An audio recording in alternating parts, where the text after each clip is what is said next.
that he will just have to kick ass. Okay? So remember that disjunctive statements are as strong as that. Okay? So, I mean, when you're evaluating this, you know, so is it true that he's come there to chew bubblegum and kick ass, or just kick ass? Well, I mean, that seems a bit strong, doesn't it? You know? Doesn't it? I mean, you know, even considering, I don't know. I mean, even considering that he's just discovered that there's a bunch of alien zombies, you know, around everywhere. You know, and what that might lead one to do, you know. It might lead you, you know, he's just gonna kick ass anyways, right? Doesn't matter. I mean, that's kind of what this is kind of saying is, like, doesn't matter, I'm gonna just kick ass anyways. Okay?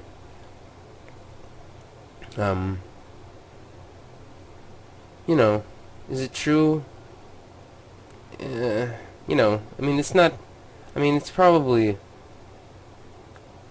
you know, you could probably have a sub-argument up here, you know, kind of leading up to this first premise, you know, like, there's lots of zombies around, and, you know, they're out to get me, you know, and, they're trying to control us humans and take all our money, you know, this kind of inductive argument, therefore, I must kick ass, I must kick their ass, you know. And then he walks into this bank, and says, well, either I'm going to chew bubblegum and kick ass, or I'm just going to kick ass. I don't have any bubblegum, therefore I'm just going to kick ass.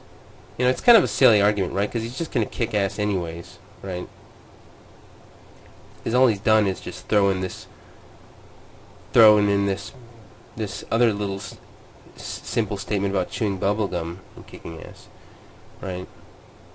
So, I mean, it's kind of a silly argument, right? But, you know, it's still deductively valid, you know. I mean, this is still deductively valid right here.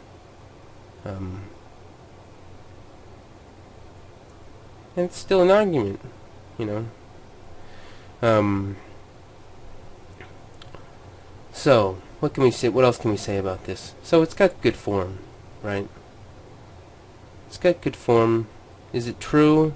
Is that disjunction true? Premise 1? I mean, as the conclusion, you know, as the conclusion of an inductive argument, you know, it's probably, you know, throwing, you know, you're going from a situation where there's zombies and stuff around, you know, and does it necessarily follow from that I must then kick their ass? No.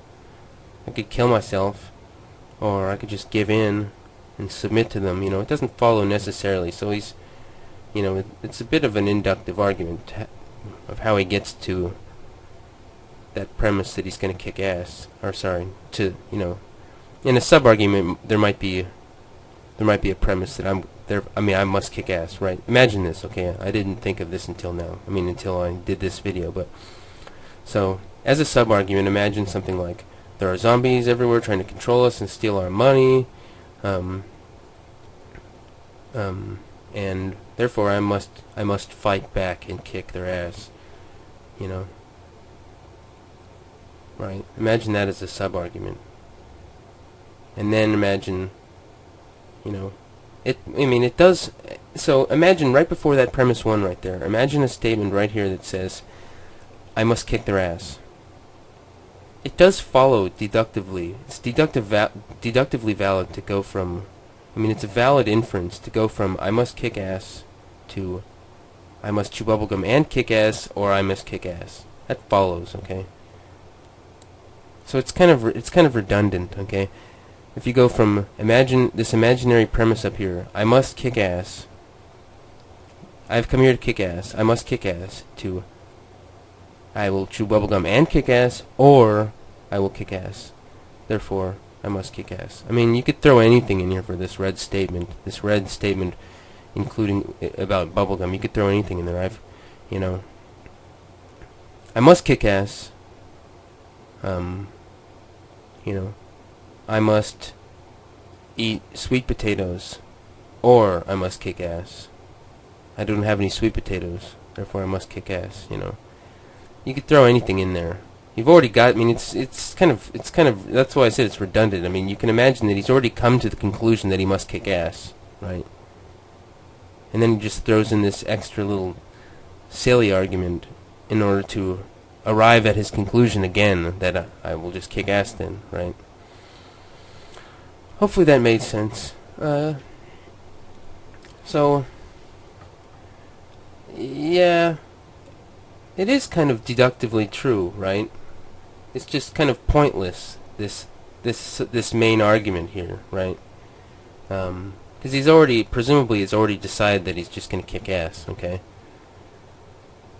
So, and that sub-argument about having to kick kick ass is would be inductive itself, okay? And what follows from that inductive conclusion is this deductive argument, which is kind of pointless, but it's still valid, and I would say passes the true premises test. So it's a good argument, but it's pointless. And it's kind of a silly argument, but it's still an argument.